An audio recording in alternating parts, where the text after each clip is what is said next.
কি কারণে মৃত্যু, কেন মৃত্যু, এগুলো তো সবই তদন্ত সাপেক্ষ। আমি কোনো মৃত্যু নিয়ে রাজনীতি করি না। এই দায়িত্বটা মহারাষ্ট্র পুলিশের। আর তারা যদি না পারে, তারা কেস ট্রান্সফার করে দিক স্টেটে। আমি 50 দিনের মধ্যে ব্যবস্থা নিয়ে দেখাবো। বিজেপি শাসিত মহারাষ্ট্রে পুরুলিয়ার পরিযায়ী শ্রমিক সুখেন মাহাতোর রহস্য মৃত্যু ঘিরে রাজ্য রাজনীতিতে তীব্র প্রতিক্রিয়া। বাংলা শাসক দল তৃণমূল কংগ্রেসের অভিযোগ, শুধুমাত্র বাংলা ভাষায় কথা বলার কারণেই তাকে খুন করা হয়েছে। ঘটনায় ক্ষোভ প্রকাশ করেছেন মুখ্যমন্ত্রী মমতা বন্দ্যোপাধ্যায়। এবার শুক্রবার নিহতের বাড়িতে গিয়ে পরিবারের পাশে দাঁড়ান তৃণমূলের সর্বভারতীয় সাধারণ সম্পাদক অভিষেক বন্দ্যোপাধ্যায়। পরিবারের সঙ্গে কথা বলে অভিষেক দাবি করেন, মহারাষ্ট্র পুলিশের দ্রুত তদন্ত করে অভিযুক্তদের চিহ্নিত করা এবং কঠোর শাস্তি নিশ্চিত করা উচিত। তার বক্তব্য, বিজেপি শাসিত রাজ্যে অভিযুক্তদের বিরুদ্ধে শুধু ব্যবস্থা নিয়ে কোনো লাভ হয় না, কারণ খুন, চুরি, এমনকি ধর্ষণের ঘটনা ঘটিয়েও অনেকে রাতারাতি জামিন পেয়ে যান। এই ঘটনায় যাতে তেমন কিছু না হয় সেদিকেও সতর্ক থাকতে হবে। যাদের কঠোরতম শাস্তি হয়, যারা এর সাথে যুক্ত, মানে যে নৃশংস বর্বরোচিত ভাবে তাকে আঘাত করা হয়েছে, মারা হয়েছে, তার দেহের দিকেও তাকানো যাচ্ছে না। কি কারণে মৃত্যু, কেন মৃত্যু, এগুলো তো সবই তদন্ত সাপেক্ষ। আমি কোনো মৃত্যু নিয়ে রাজনীতি করি না। কিন্তু গত 6 মাস 8 মাসে একাধিক ঘটনা, বিশেষ করে বিজেপি শাসিত যে রাজ্যগুলো রয়েছে, আমি তার সাথে এই ঘটনাকে যুক্ত করতে চাই না। তার কারণ পুলিশ তদন্ত করছে এবং সবকিছু তদন্ত সাপেক্ষ। যতটুকু সামর্থ্য, সীমাবদ্ধ সামর্থ্য রয়েছে, আমরা নিশ্চিতভাবে পরিবারের সাথে আমি কথা বলেছি। তিনি আরও বলেন, মহারাষ্ট্র পুলিশ যদি মনে করে পারবে না, তাহলে বাংলায় কেস ট্রান্সফার করে দিতে পারে। তাহলে 50 দিনের মধ্যে ব্যবস্থা নিয়ে দেখিয়ে দেওয়া হবে। অভিষেক বলেন, খুনের মামলায় অভিযুক্ত কাউকে ধরে শুধু 5 থেকে 7 দিনের জন্য জেলে রাখা হবে, তারপর জামিন দিয়ে দেওয়া হবে। এমনটা হবে না। যদি জামিন হয় তাহলে তার বিরুদ্ধে পদক্ষেপ করতে হবে। আমরা দেখেছি বিজেপি শাসিত রাজ্যে একটা লোক এমনকি খুন, অপহরণ, ধর্ষণের মতো অপরাধ করার পরেও বেল পেয়ে বাইরে চলে আসে। তাদের বিরুদ্ধে চার্জ ফ্রেম করা, ট্রায়াল শুরু করা এবং নির্দিষ্ট সময়সীমার মধ্যে ট্রায়াল শেষ করে অভিযুক্তদের দোষী সাব্যস্ত করা, এই দায়িত্বটা মহারাষ্ট্র পুলিশের। এই দায়িত্বটা মহারাষ্ট্র পুলিশের। আর তারা যদি না পারে, তারা কেস ট্রান্সফার করে দিক স্টেটে। আমি 50 দিনের মধ্যে ব্যবস্থা নিয়ে দেখাবো। খালি একটা লোককে আমি 2 দিনের জন্য, 4 দিনের জন্য, 7 দিনের জন্য একটা মার্ডার কেসে অভিযুক্ত, তাকে ঢুকিয়ে দিলাম, নিয়ে আবার বেলে বার করে দিলাম, তাহলে তো হবে না। যদি তার বেল হয়, বেল ক্যান্সেলেশনের জন্য ফাইল করতে হবে। সেক্ষেত্রে পরিবারকে যা আইনি সাহায্য সহযোগিতা লাগবে আমরা করব।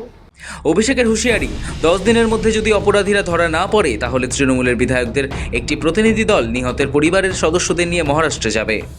7-10 দিনের মধ্যে কোন রকম কোনো ব্যবস্থা না নিলে আমরা আমাদের তরফ থেকে যতটুকু ফলো আপ করা আমরা নিশ্চয়ই করব। এবং এই পরিবারকে কথা দিয়েছি, 10 দিন পরে দরকার হলে আমাদের 3-4 জন এমএলএর সাথে পরিবারের 2-3 জন নিয়ে আমরা 6-7 জনের একটা ডেলিগেশন মহারাষ্ট্রে পাঠাবো। পুরুলিয়ার মাটিতে দাঁড়িয়ে জেলা বিজেপি নেতৃত্বকেও সুখেনের পরিবারের পাশে দাঁড়ানোর আহ্বান জানান তৃণমূল সাংসদ। তার অভিযোগ, কেন্দ্রীয় প্রকল্পের অর্থ বন্ধের প্রশ্নে দিল্লিতে নীরব থাকা বিজেপি নেতাদের এই ঘটনায় নীরবতা চোখে পড়ার মতো।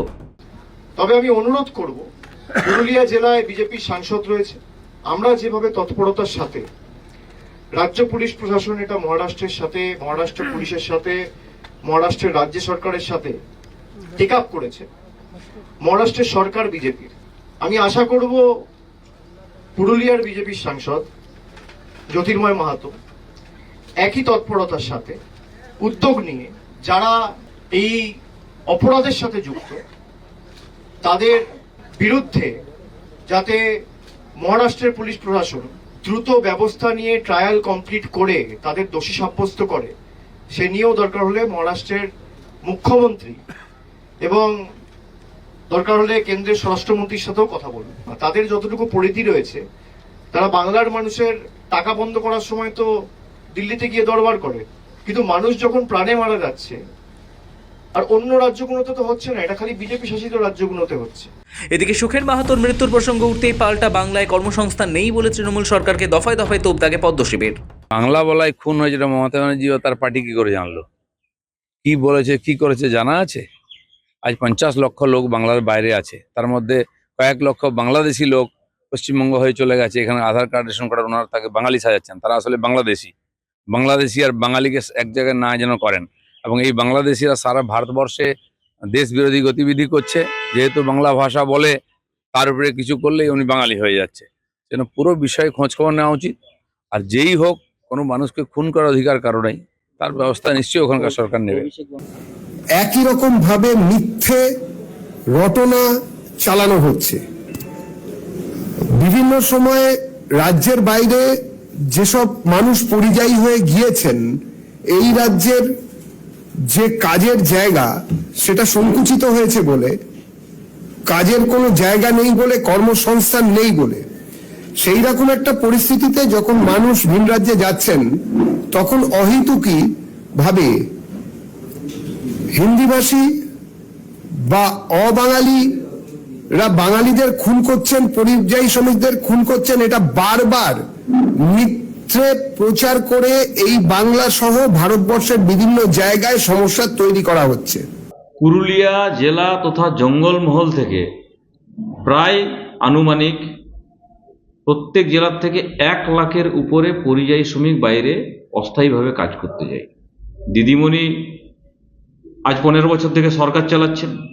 তার আগে কমিউনিস্টের সরকার ছিল 34 বছর। কি এমন এখানে ডেভেলপমেন্ট হয়েছে কি পুরুলিয়ার ছেলেদেরকে, ঝাড়গ্রামের ছেলেদেরকে, বাঁকুড়ার ছেলেদেরকে, পুরো পশ্চিমবাংলার প্রায় 50 লাখের উপর নবযুবককে বাইরে কাজ করতে যেতে হচ্ছে। আপনার ডেভেলপমেন্ট তো খুব দেখতে পাচ্ছি, সেই জন্য বাইরে যেতে হচ্ছে। জ্যোতির্ময় সিং মাহাতোর এই মন্তব্যে গর্জে উঠেছে তৃণমূল। প্রশ্ন তুলেছে, ভিন রাজ্যে কাজে গিয়েছে বলেই কি মেরে ফেলতে হবে? তার জন্য মারতে হবে? তার জন্য কি মারতে হবে? মারতে হবে? এটা কি উত্তর তার? এটা কি উত্তর? আমার এখানে বাংলায় কি আমার এখানে অন্য রাজ্যের পরিযায়ী অন্য শ্রমিক রাজ্যের আছেন না? নেই? আমি কি হিন্দি ভাষা শুনে মারতে যাব? মারতে যাব?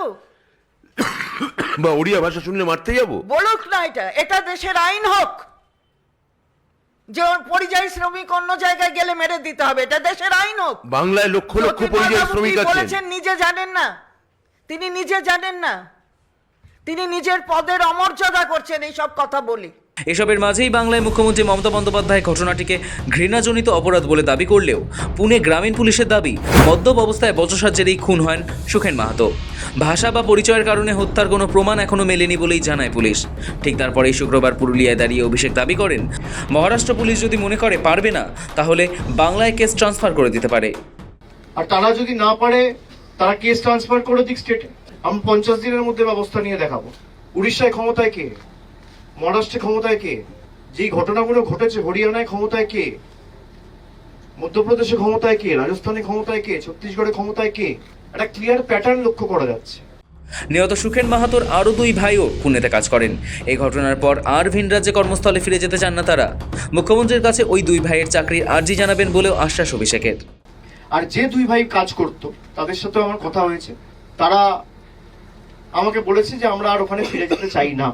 তো আমরা দলগতভাবে রাজ্যের মুখ্যমন্ত্রী এবং আমাদের দলনেত্রী মমতা বন্দ্যোপাধ্যায়ের কাছেও তাদের আবেদন রাখবো যে তাদের 2 ভাইয়ের জন্য চাকরি বা কর্মসংস্থানের ব্যবস্থা আমাদের মানবিক রাজ্য সরকার আগামী যত দ্রুত সম্ভব তাদের এখানেই করে দেয়, যাতে তাদের পুরুলিয়ার মাটিতেই তারা থাকতে পারে এবং বাইরে তাদের যাওয়ার কোনো দরকার না পড়ে। গত বুধবার দুপুরে পুনের শিকরাপুর থানার অন্তর্গত কোরেগাঁও ভীমা এলাকায় উদ্ধার হয় সুখেন মাহাতোর দেহ। তিনি পুরুলিয়ার বড়বাজার থানার তুমরাশোলের বাসিন্দা। সংসারের একমাত্র উপার্জনকারী হিসেবে জীবিকার টানে 2021 সাল থেকে পুনের একটি গাড়ি যন্ত্রাংশের প্রস্তুতকারী সংস্থায় কাজ করছিলেন। সেখানেই মৃত্যু হয় সুখেন মাহাতোর। তদন্তে অগ্রগতি ও ময়নাতদন্তের রিপোর্টের অপেক্ষায় পরিবার। তবে রাজনৈতিক তরজা ইতিমধ্যেই তুঙ্গে। ব্যুরো রিপোর্ট, সময়, কলকাতা।